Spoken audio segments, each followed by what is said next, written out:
I didn't mean to hit that.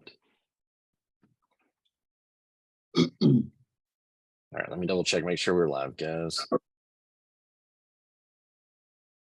right, it does look like we are. So good morning, guys. Happy Wednesday to you. So sorry for the delay. Looks like every one of us have had tech issues this morning.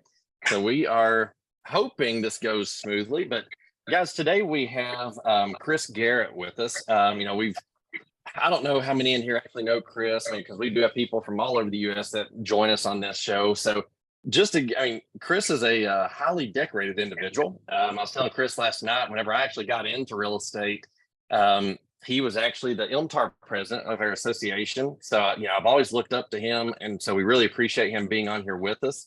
But just to give a little bit of an intro here, guys, I may butcher this because this list goes on for forever, but Chris actually began his career back in 05.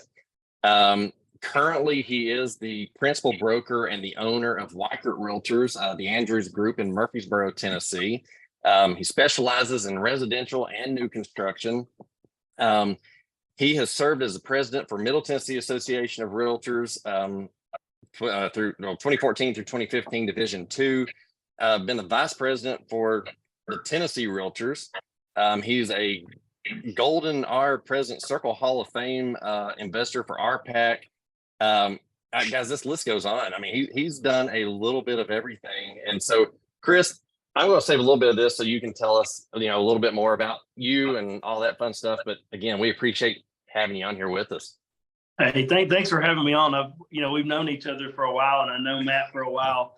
And it was an easy thing to say yes to. I always love when you can get together and talk about things that make us better, that make us serve our clients better. And a lot of the stuff you look at it and you're like, well, why do you do all that? Why are you volunteering to go hang out with other realtors? Like, where are your clients at, right? But really, the true story is the more you volunteer and get around other people that are good, iron sharpens iron. So, well, that's true. That's true. That's one of those things that I don't. I'm not involved in nearly as much as I should be. I'm learning that the more experience that I get in the real estate world. So, but no, we appreciate everything. So, Matt, do you have anything that you want to ask before we get things rolling? Before asking anything, I'll add to the intro that one of the jokes in my house, Chris, whenever I see something you posted on Facebook or Instagram or whatever, I'll share it with my wife. I'll be like, that's what I want to be when I grow up, babe, right there. So there you go. We'll add that to your list of accolades, what Matt wants to do when he grows up. With that, I guess wind back the clock a little bit for us. What is it that got you into real estate in 05? What originally got me into real estate, it's really funny, is I wanted to flip houses. I was a rep for a paint company called Duron Paint.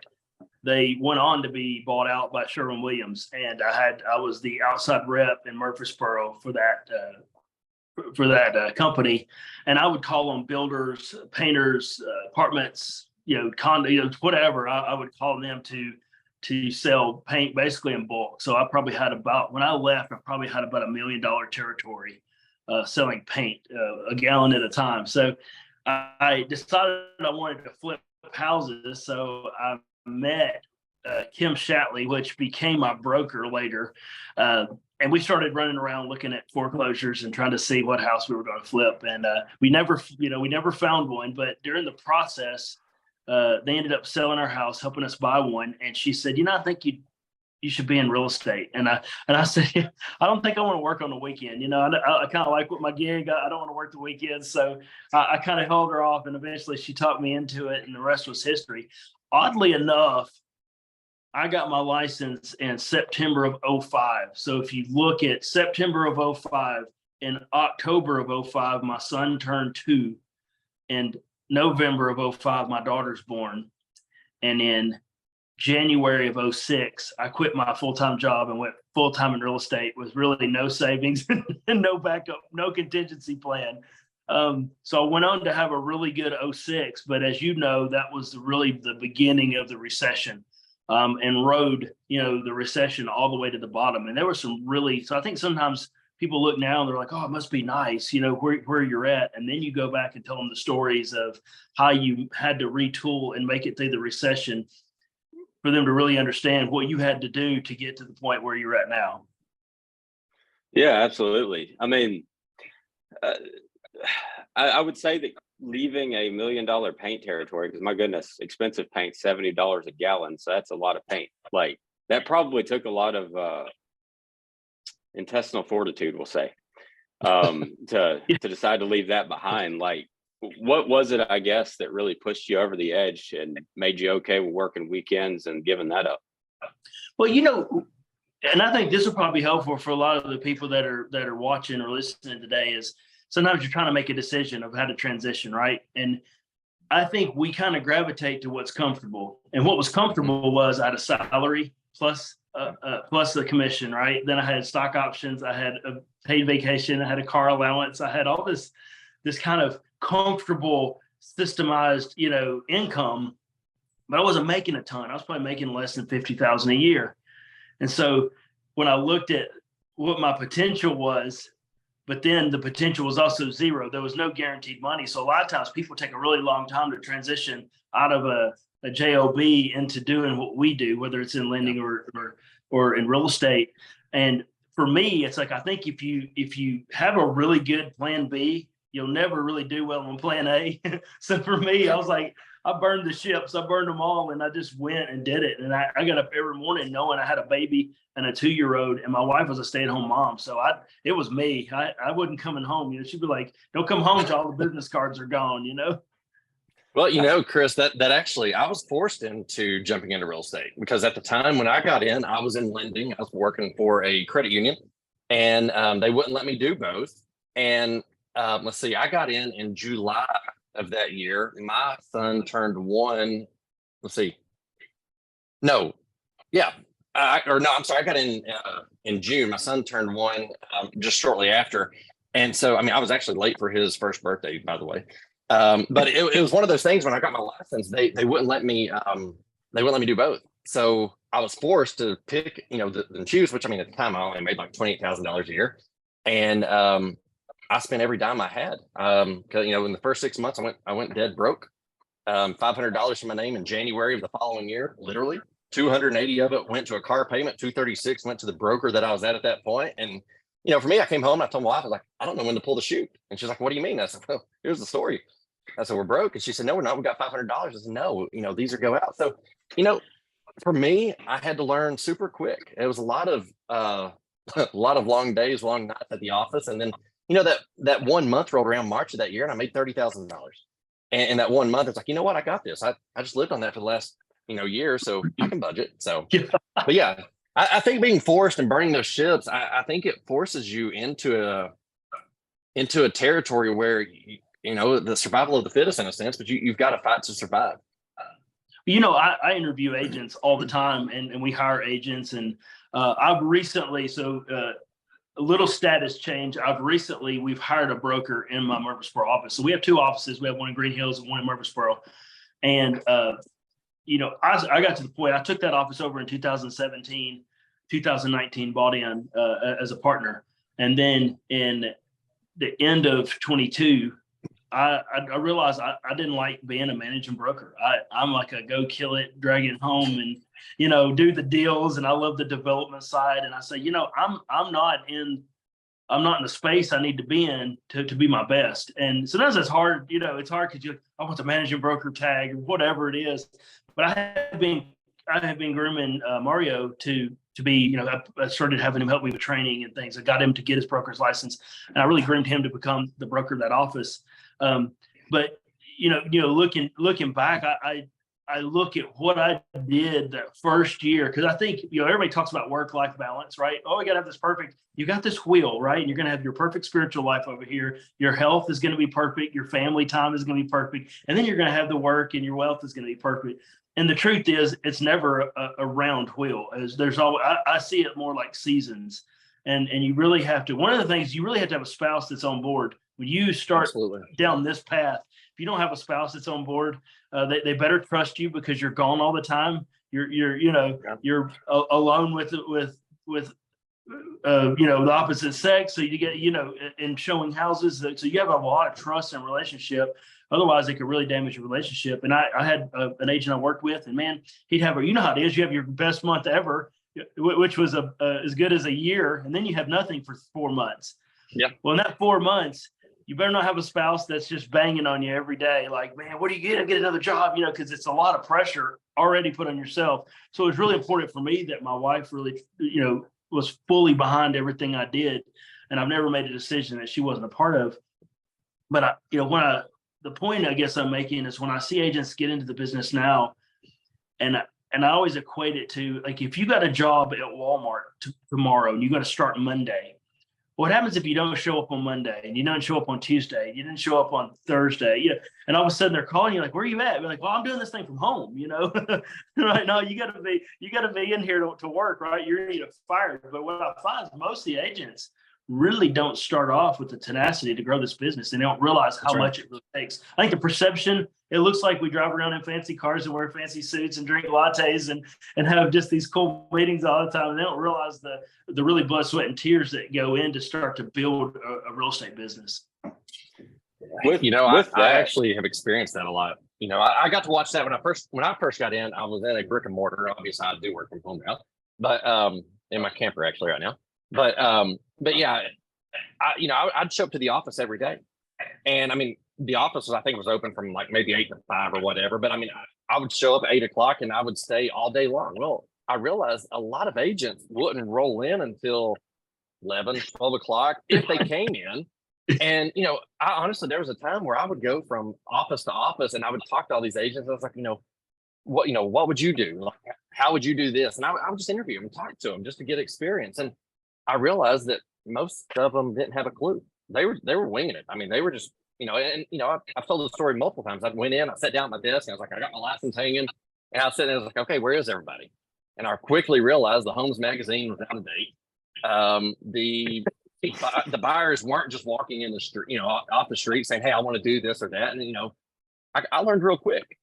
And so got to experience a lot of that. So, and I think a lot of people on this call actually get to go through that as well. They get in and, I've said it over and over. I don't know what the expectations were that I came in with. I just knew what I wanted. And, I can't speak enough about my spouse. I know Diane is in here as well. And, she talks about, the support that Caitlin does give me. Well, she does. I mean, honestly, I couldn't do what we do without her support being on the backside, because she does run the boy, take care of the boys and allows me to be out doing things. And there's a lot of long nights, but it is a huge part of it. And it's just, it's one of those things now that, I kind of take for granted in a sense. I hate to say that out loud, but I do, until I realize I'm talking to other agents and like, they don't have that support. And, it does interfere greatly. Yep. So go ahead, Matt.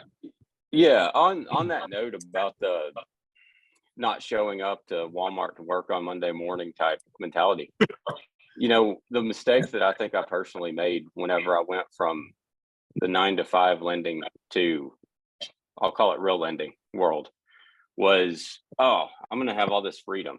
Well, first off, I started in the real lending world right before the world shut down. So there wasn't a whole lot of freedom in my living room. But it didn't take me long to realize that freedom didn't mean that I got to do whatever I wanted right now. It meant that if I did what I needed to do now, then I can maybe get to do what I want to do later. Yeah. With that, I've talked to 200 something real estate agents in the last year.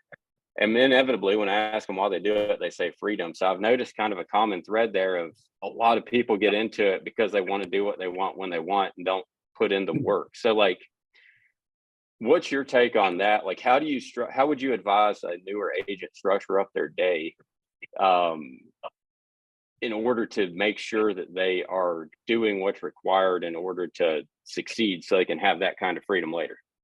Yeah, for sure. And Dave Ramsey always said, you got to live like no one else. So later you can live like no one else. And somebody told me that as soon as I got my license, somebody told me one time, and I never forgot it. They said, this will be the easiest low paying or the hardest high paying job you'll ever have. And man, it has been the truest statement. Because and exactly what you said, people think that freedom means I can do whatever I want whenever I want. You can. But your paycheck, this is one of the greatest, it will absolutely give you exactly what you put into it. Yeah. You know what I'm saying? Real estate will give you exactly what you put into it. And when you wonder why you have a part-time income, I'll bet I can go back and show you that part-time effort. And it's like, you never you should ask yourself, well, I'm only working, half the week, but I'm surprised why my check's not here. It only comes when you have a closing.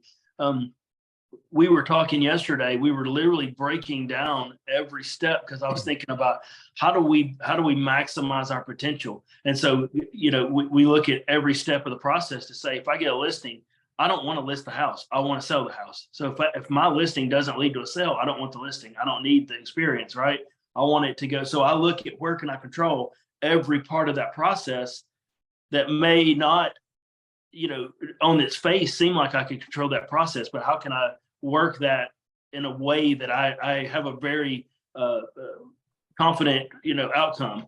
And I think, to your point, Matt, what I would suggest an agent to do when you're brand new, first of all, you got to get in every training class, get around other people. And this is why, Patrick, now you've built a system, you built a base, so you're able to kind of, do your thing the way you want it. You've created kind of this business. But day one, you don't know what you don't know. Have you ever seen the circle where it says unconscious incompetence? So you don't know what you don't know. Then you have conscious incompetence. You learn that there's a lot of things I don't know. Then you have conscious competence, where I'm learning things and I realize that I'm learning things. And then you get to a place where it's unconscious competence. And that's a great place to be. It's called muscle memory. It's like where you're operating just, you just like, I don't have to get up today and think, oh man, I wonder how I'm gonna feel at this, this purchase sale agreement, right? I know how to, some of that stuff is just going to come natural, and your experiences will build you to a place where you can kind of have a lot more freedom.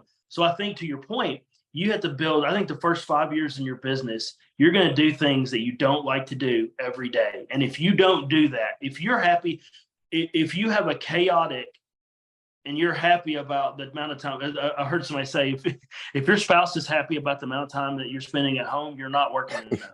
Right. But if you have this chaotic, I'm all over the place, then that's probably not a great business. You'll find that's not the most successful agent. Really, the most successful agents have this really boring system that they go through every day. Like, I'm going to have systematic times that I call my clients. I'm constantly prospecting. If you're a new agent, you need to be prospecting 2 hours a day, every day. That needs to be in your, so you got to schedule that. And then you've got to be training. You've got to be, calling past clients. You got to be calling your buyers. You got to be going and getting into, I go and eat. So one of the things I do, I'm very socially outgoing. I love to go out to eat. I love to go and meet people. It's funny. I'll tell you a story. Yesterday, I go and look at this condo downtown. I really want to buy a condo downtown as a second home. I've always loved being in the city, and I think it'd be cool. So I go and look at this condo. I'm in the elevator, strike up a conversation. Well, it turns out the guy in the elevator is a commercial agent. He's like, well, I have one on the 29th floor. Why don't you come look at it? So I was like, I went from like looking at this empty condo to being in some guy's house. Then we're talking about his house. Well, he's not going to sell it. So I may have a potential listing opportunity. Well, that's not something that you can like put down on a piece of paper, right? I can't train to do that. But I heard, I had a boss one time and he said, you know what being lucky is? And I was like, yeah, I guess it's like being at the right place at the right time. He goes, yeah, so go get in a whole lot of places. And I think that's where people fail to do is they're at home, doing laundry and trying to figure it out, instead of like, if I'm not at the office, I've got to be at a coffee shop, or I'm going to be, if you're broke, a great place to go is work, is like, I've got to be somewhere where I know I'm going to meet a potential client. I'm doing open houses. I'm just pushing until it breaks through. And what I find a lot of times is we're in a microwave society. So a lot of people don't understand how to incubate and that this is a pipeline business. And so what they want is they want to send out 250 mailers, and then they want 3 phone calls back, and they're going to get 2 listings, right? And it just doesn't work like that. We had one of our agents yesterday had a new listing, and we always ask every Tuesday, we ask everyone how they got their listing, because I think it's beneficial for the newer agents to say, how are people getting their listings? It was $850,000 listings in Mount Juliet, and it was her farm area. And she goes, it's interesting. I've worked that farm area for about 3.5 years now. She said the first 2 years, I really didn't have anything out of it, but I've gotten 5 listings in the last year just out of my farm area. So had she quit year 2, right, she doesn't reap the benefit of all that work. Well, and, we've talked about it a lot. It's kind of like, planting a seed in a garden. I mean, you've got to go back and water it over and over. And like you said, it's the microwave society where we want those instant results. And, a lot of the stuff, literally a lot of the stuff that I'm dealing with now, it's from work that I put in 2-3 years ago that's finally coming back out. And, on the surface, it looks like, wow, that guy just came out of nowhere. No, I've been working that guy for 3 years. And, it's great at how that works. And like you said, this can be one of the most rewarding careers that we can ever have. And, I'm going to jump back for just a second. We were talking about freedom a while ago.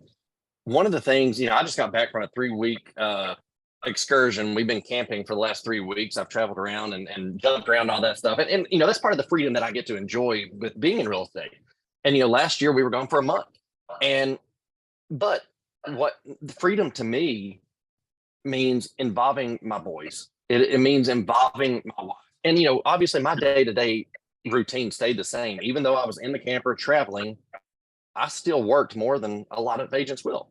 I wasn't on vacation. That is my freedom. That is my lifestyle. Just because I'm in Texas or in Arkansas or wherever, my day-to-day still stays the same. We're still setting appointments. We're still talking to Matt 20 times a day, working out all the kinks and things like that. So, I think that's just a different way of freedom. I think people like to travel. I do travel, but I involve my boys, I involve my wife, and it's still the same day to day. Yeah, it's awesome. But you built a system. You've got a team around you now that can manage, and I'm the same way. I have a system. I have a team that when I'm gone, everything doesn't stop. When I'm in a meeting, that emails are still getting returned, and my clients can still, feel like they're being served, right? And that's really what it's about. But you're exactly right. The freedom really comes in, and there's freedom and discipline. Extreme discipline creates freedom, and I think undisciplined is not freedom, because this is the kind of job, and you guys both can probably relate to this, is if you're not careful, you never really feel like you're where you're supposed to be, right?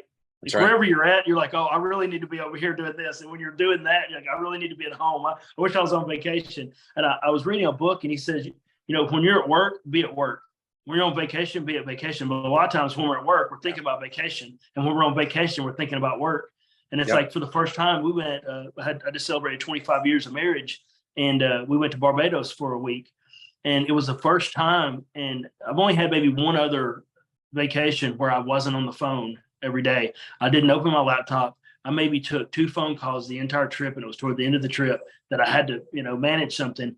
But it's like, I think we put a really high sense, and this kind of, this goes into the next level. It's like, this is different than beginning, right? This is when you start to build a team. Is now, do you trust your team to be able to carry your business? If everything depends on me, I haven't created a good team, right? I haven't created any of your company. And it's like the company, I've told my partners all the time, and that's why when I was the broker, I hated when somebody goes, I'm here because of you. I don't want you to ever be here because of me. It makes me feel good that somebody would say that, but it's like, I want you to be here because this is where you want to be. You like the systems. And if I got unplugged today, you wouldn't leave, right? Because now I have a business. I'm not the business. Right. No, that's a great way. And, I don't know if Matt's got any more questions he wants to go into, but, I would be interested in learning more. And you don't have to go into it today, but I'd be interested in learning more. Like, at what point do you, did you or do you shift and start working more towards that leverage? Like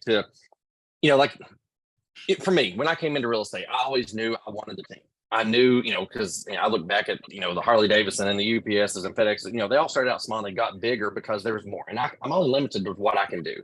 But at what point does one look at it and say, you know what, maybe I do need to leverage somebody else in this position, or maybe leverage something else to go a little bit further? Like, when do you start looking for that? Well, you only have so much time, right? So sure. When you find yourself doing CMAs at 11 o'clock at night and doing the busy work in the middle of the night, you know what I'm saying? Then you're like, wait a minute, this is not fun for me. Why am I doing this? So it starts to consume your life. So you can either spend more time or you can start to scale. And scale is a beautiful thing, but most people can't give up control. They're like, oh, I'm the only person that can do it. Well, I had to realize really quickly, I'm not the only person to do it. And once I've hired people, I'm like, crap, they're actually better than me at doing this. Don't tell anybody. I mean, we had a transaction the other day. Abby got flowers and was specifically instructed not to give me the flowers. And I'm like, well, I guess you did a better job than I did. I was pretty proud of her, but that made me feel good because I know she's building something. I'm good at certain things. And when we realize, hey, if we just do what we're good at, this is the hard, I think this is an interesting conversation because it's not talked about a lot, but we think we got to do it all, right? I'm the best contract person. I'm the best this, I'm the best. Well, if we train people right, it's delegation, not abdication. So it's not like you're abdicating. You're not ever going to follow up. You're watching the ball, but you're not micromanaging that person every step of the way. So it doesn't all have to flow through you every moment. Because really, why wouldn't you just do it anyway? Why bother if you've got to control every second of it? And you realize that everybody has their own unique, abilities that they bring to the team. So for me, I realized, all right, the more I grow, the less time I have to work with buyers. So I brought in a buyer's agent. So I think first and foremost, you have to bring in an assistant. Before you start the team, you got to bring in an assistant to allow you more time to do what you're good at. And I think once your lead flow is more than you can handle, then you bring in your first team member.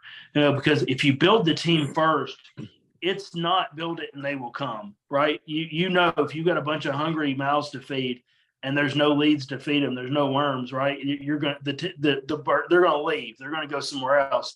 So you got to build a lead flow that's capable of. So why does somebody join a team? They join a team so they can get training, so they can have a sense of belonging, so they can also get leads. And so if you can't provide one or all three of those, you're going to have a hard time keeping the team together. But I think if like 20 to 30 deals a year, a single agent can manage that. If you want to go past that plateau, you're going to have to get an assistant. I think you can do probably close to 50 deals a year. I'm just talking about within the business day, not having to work 7 days a week, with an assistant and one agent. If you're going to get to 100, homes a year plus, you're going to have more people. And it's just a scale model. You can only do so much because you'll burn out. And you people that say I work 7 days a week, I'm available 24 hours a day. That's just ridiculous because you're going to do that for a short time and then it's like sprinting.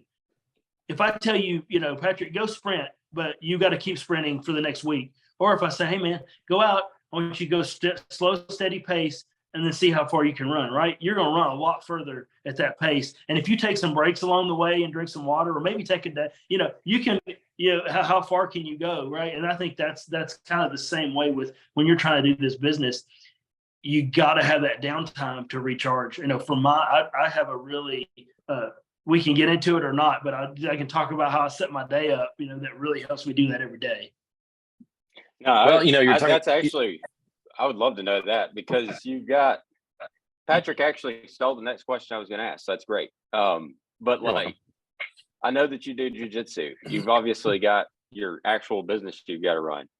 You volunteer about more places than Mother Teresa did. So how do you fit all of that in? Do you have 48-hour days? You on Elon Musk's time? What's going on here? Calendar. Number one thing, I'm actually on my phone. I'm on my third computer.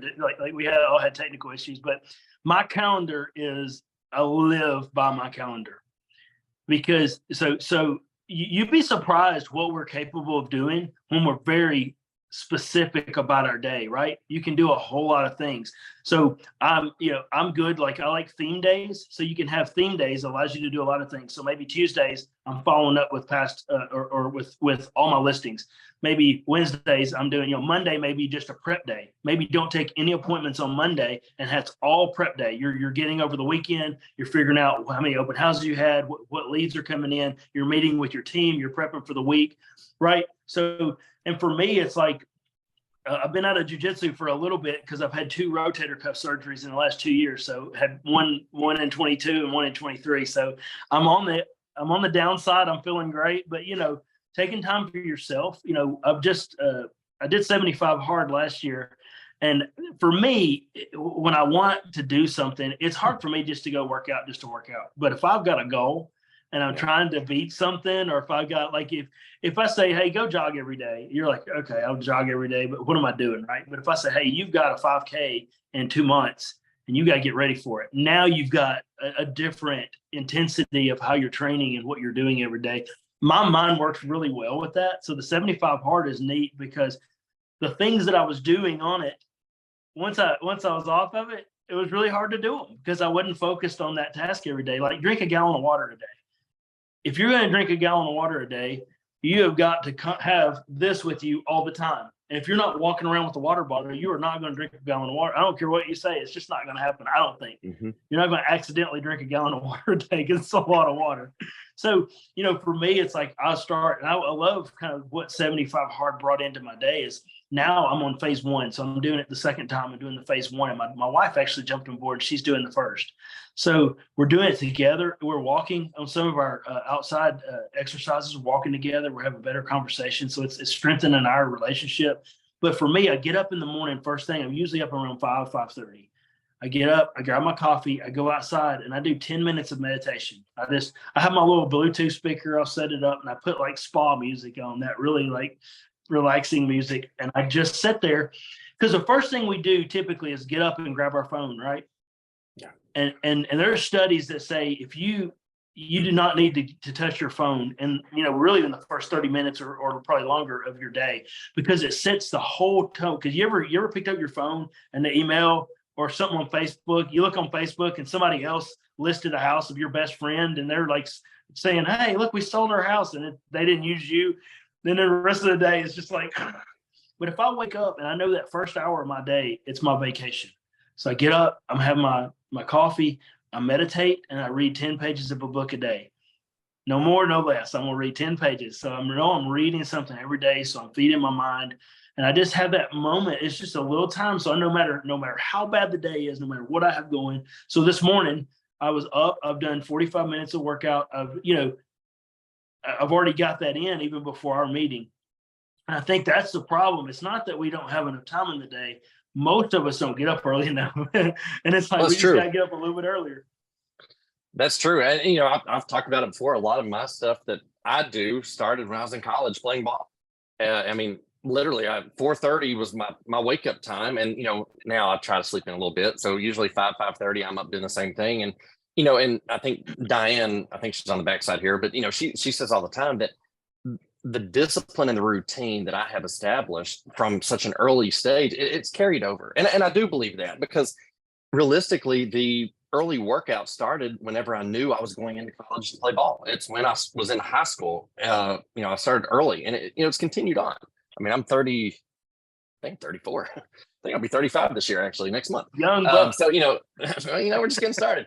But yeah, those routines, they're still staying the same. And, I do think that has been a huge help for me throughout the years, because I do get up, I exercise, I get that knocked out, and then I start the day. So usually by, 8, 9 o'clock, I've already done more in most days than a lot of agents even do throughout the normal day, because they've got the distractions. So, and but no, for I me, can appreciate that. Food is my biggest problem. I can be so disciplined in a lot of areas. I can even be disciplined in working out. I go to the gym. I'm doing all. But man, food has always been my Achilles heel. I love food, right? And then I realized, man, it's like, what is this thing that is stronger than me, right? Like, well, how can that thing beat me? And what I realize is, you eat something like, say I go eat Mexican. Man, it's like this endorphin rush. This tastes so good. And then the moment you're done, it's like immediate regret. You're like, oh man, I feel horrible. And then for the next like 3 or 4 hours, you're like, dude, what did I do to myself? But it's funny when you get really structured on how you eat. I know, like, if I get up and I drink, like I'm on my trainer's program, my food. If I drink egg whites, I have them. They're chocolate, so they're pretty. It's muscle egg. If you ever need egg whites, that's the way to do it. Tastes like a milkshake. But I drink egg whites, I eat a cup of oatmeal and a cup of blueberries. But you know what? I can tell you without a shadow of a doubt how I'm going to feel right after I eat that. Right? Every day, I don't have to wonder, am I going to feel bad today or good tomorrow? It's amazing when you're eating and you're putting good fuel in your body.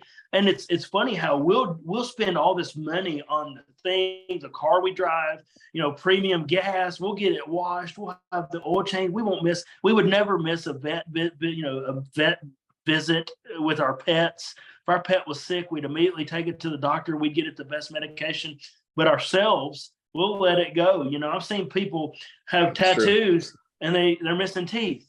And I'm like, well, I would have, started the other way around. It's like, we'll spend so little time on ourselves, and it's like, and I'm going to tell you, and I said something to Carrie the other day. I said, even though I gained some weight after my surgery, because I let excuses, right? I'm not working out as hard as I'm eating. Then it kind of just exploded. And you get to a point where you're like, all right, no more. I told Carrie, I said, isn't it funny? Even though we're not where we want to be, that we're on a plan, it feels good every day. I wake up thinking, cool, man, I'm on this plan, right? I've got a journey and I'm doing it. When you wake up and it's like business as usual, you're like, I hate the way I feel, but I'm not doing anything about it. It's such a bad place to be in. So that's why I do a lot of the things I do, because it gives you that fulfillment and it carries over into the other things that you do. Well, and you actually said something earlier that I meant to touch on, and Matt and I have been talking about this a lot lately. You said earlier that a lot of, and I'm going to paraphrase here because I don't remember exactly how you said it, but you said a lot of the stuff that has gotten you where you are, it's about because you're doing the boring work, the boring routine. Well, Matt and I were having the same conversation. I think it was yesterday. I think it's Alex Hormozy that really talks about that. It's about doing the boring things that get you through it. And I think that so many people come into the industry, and guys, I've been bad about this too, but so many people come into the industry, you get to that stopping point. It's like, okay, what am I missing? Like, what am I doing? Well, then we get distracted by all these shiny objects. And we get distracted by all these shiny things out here. It's like, well, wait, that system may do that, or this may do this. When in all honesty, all we need to do is get back to the boring routine. And, it goes back, talking about eating. I was in bodybuilding for a long time after I quit playing college sports. And, my eating routine, it was terrible. I mean, I was drinking raw eggs, at least a dozen or 2 dozen a day. I was eating grilled chicken breast every single day. And my wife and I mean, she loves food. And she cooks and bakes and does all that. And, she's all the time laying on, getting the carbs ready for me. I was like, oh, stop that. I need this. And she's like, but that's boring. Well, it goes back.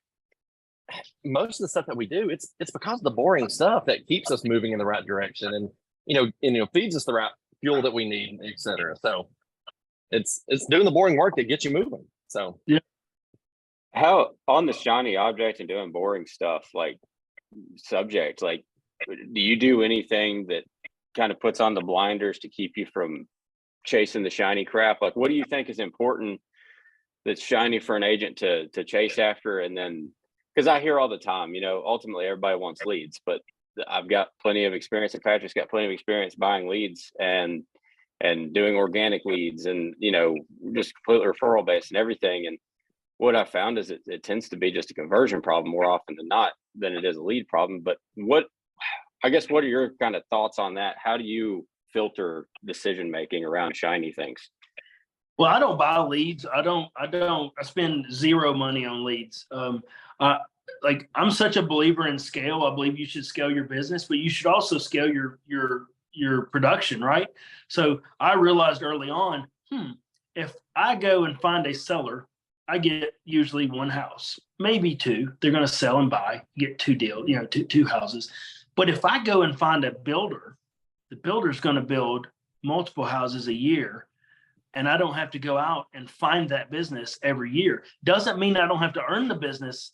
So the real problem with a lot of builder agents is they get really complacent, because once you have somebody feeding you something, you can get really lazy. So we continue to ask ourselves a question every week, and I'll ask my team, hey, how are we adding value to our builder? What are we doing that makes us more valuable than anyone else? I asked that to I ran the office meeting yesterday, and I asked that to all the agents. I said, why you?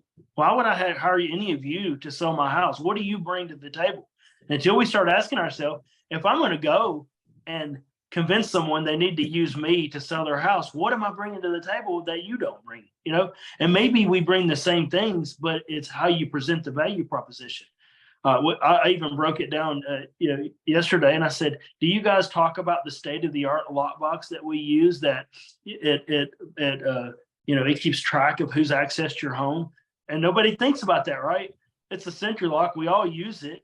But when you look at it in the concept of what is everything I do and how do you put a name to it and make it special? And I think how you avoid the shiny objects is you have to build a system around what you're good at and then stay in your lane. I love intentional congruence. And I think intentional congruence is when all the areas of your life feed the other areas of your life. So if you're trying to go do, and a lot of times when you start to get a little bit of wealth and you're like, well, what am I going to do next? Well, I'm going to go buy McDonald's. Well, that doesn't fit in my intentional congruence, right? Because I know nothing about McDonald's except I don't really need to be eating there. So I'm thinking like, all right, so if I'm going to grow what I'm doing, maybe I want to buy a flip house and I want to start doing that because that'll feed my real estate business. That'll allow me some extra income. And that'll, maybe I want to start a rental portfolio. That'll build some passive income. And now I can start to, if we have a down month, I've got income coming in. I start to build a retirement. We don't have a 401k in this. So I always think about what can I add? So for me, it became getting builder business. But going in, and I worked for Joe Swanson. I mean, it was a pivotal time in my life. And I'll tell you how that came about. I was a reserve deputy with the Rutherford County Sheriff's Office. So I rode with another officer for about 20 hours a month. So I trained with them. I did everything a sheriff's deputy would do except get paid, which was crazy. And all these guys didn't understand what that was about. But I'd ride. Well, one of the other reserves was Michael Rather. Well, Michael used to own Cumberland Title. He actually closed the very first house that we ever bought as a newlywed couple. Well, fast forward, now we're reserves together. We'll come to find out he is running basically all of the construction, residential construction for Swanson. Well, one day he comes to me and he goes, "Hey, would you be interested in interviewing? We're not really happy with where it was 2013, so we're coming out of the recession." And he's like, "Would you interview?" I had no team; it was just me. We had a little small office. We probably had 10 agents in our office, and he said, "Would you be interested in interviewing?" And I'm thinking, I have no idea what I don't know what I'm doing, right? And I said, absolutely. So I think the first thing, just say yes and figure it out afterward. And so what I decided to do was take my whole office to the interview to make it feel like we had a bigger team behind us. So my broker showed up, other agents in the office. So we had this whole table filled with agents, and I'm like, I'm here to work, and I laid out the plan I was going to do. And he hired me, and I went on.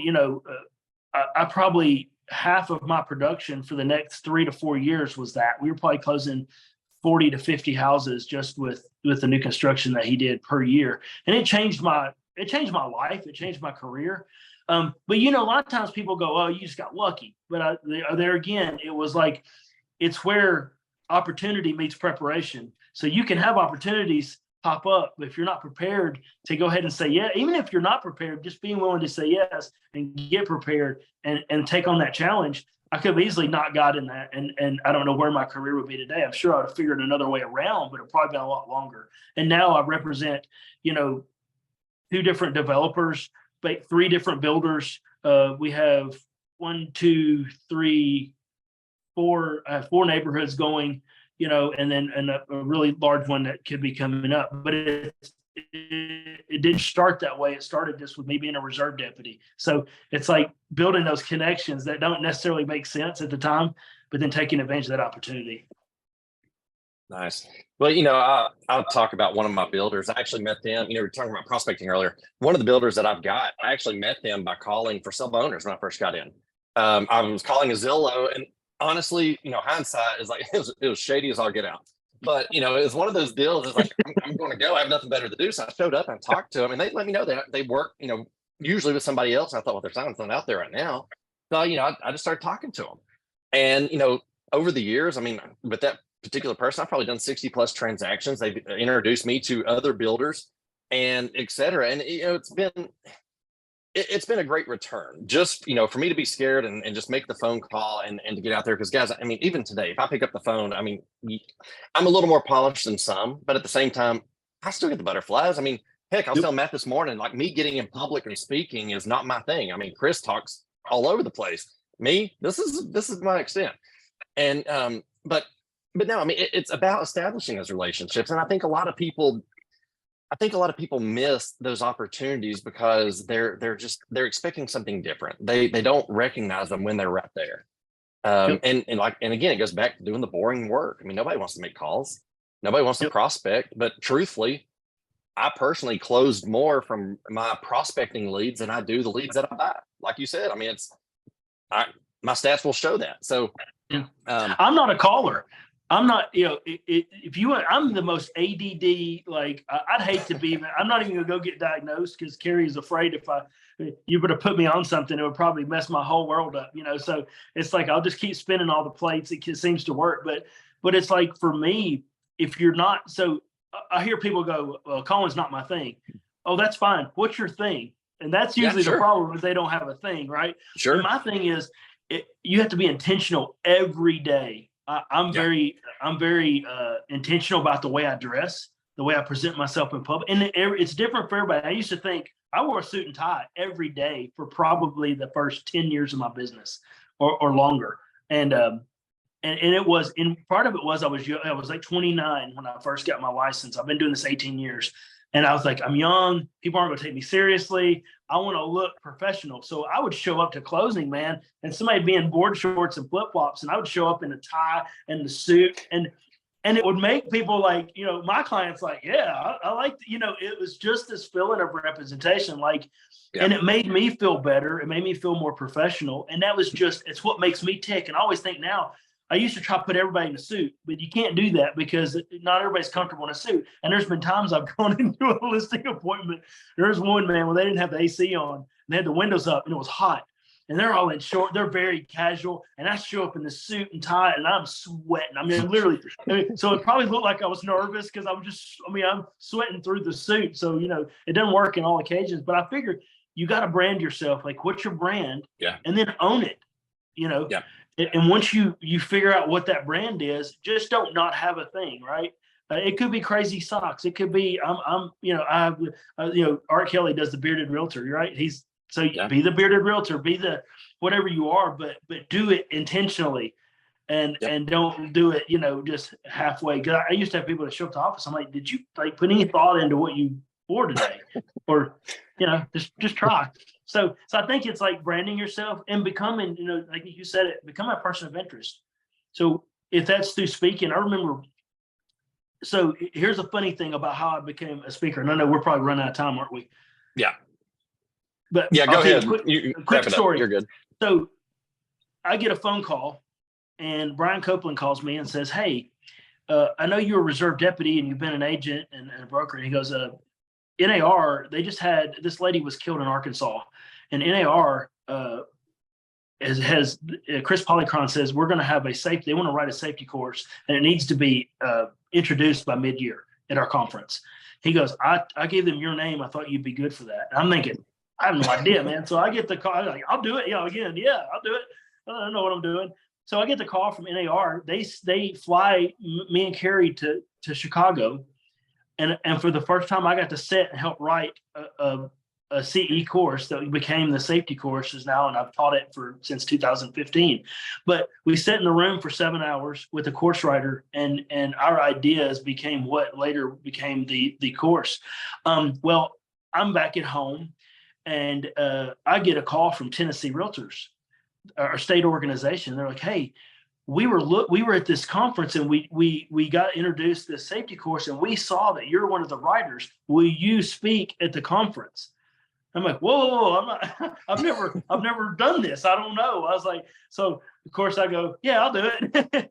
And so I call Candy up, our local association. I say, "Look, I've got myself in a pickle." I was like, "I've got to go teach this class, and I've never taught in front of a group before, and I got to have a trial run." So I said, "Can you set up a class in Murfreesboro where I'll teach this thing and see if I fall on my face, and if I don't, then I know I'm okay." And I remember how now I look back, I'm like, man, I must have been horrible, but I've done it so long now. It's easier to do, but it's funny how, little opportunities lead to other things, which become, now it's become a passion of mine. I got to go and speak at the National Auctioneers Association a couple of weeks ago to their national conference, which was just crazy, and we spoke on how we network with the auctioneers. But it's like, I think the biggest thing today is just take advantage of every opportunity, do everything you do on purpose, and always have an intention. So if you're gonna go to the coffee shop, keep your blinders off. Be looking for opportunity. If you're shopping, be looking for opportunity. If you're eating in a restaurant, talking to the waiter, the waitress, look around, see if you've seen somebody you think you know. If you know them, go over and say hi to them. Set up a coffee. Like, always be intentional about how you go about your day, and you'll be surprised how many opportunities are there hiding. Absolutely. Matt, do you have anything else before we jump? I got one more question, just a fast, fun question before we wrap it up today. Obviously, Chris, you're a car guy. So what's the next thing we can expect to see in your driveway? Man, I just got the wife got her turn this time, so I got her the Grand Wagoneer. I've really been liking those since they came out. But I'd love to have a fun car. I love the Aston Martin Vantage. That's a good real estate car. No, just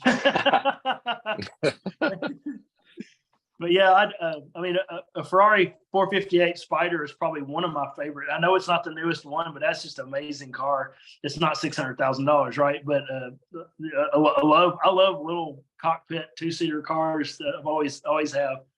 But that's just I gotta tell you.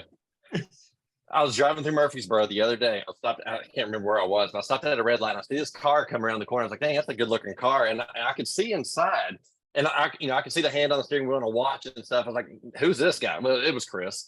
It was you. It was you coming around the curve. I was like, oh, of course it is.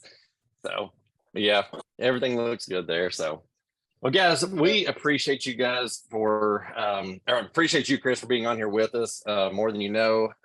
Guys, people watching on Facebook, if y'all got questions, comments, please drop them in the comments. If it's a question for Chris, we will get it over to him and try and get that answered as well. But again, we appreciate you being on here with us. We appreciate everything that you're doing for us here locally in Tennessee on all the different political levels and things that you do there. I've sat through many of Chris's classes throughout the years as well. Great teacher. So again, it's been an honor having you on here with us. And guys, hopefully we can do it again soon. Yeah, we'll have to, man. It flew by. Thank you, guys. I appreciate it. Appreciate it. Y'all have a good Wednesday. See ya.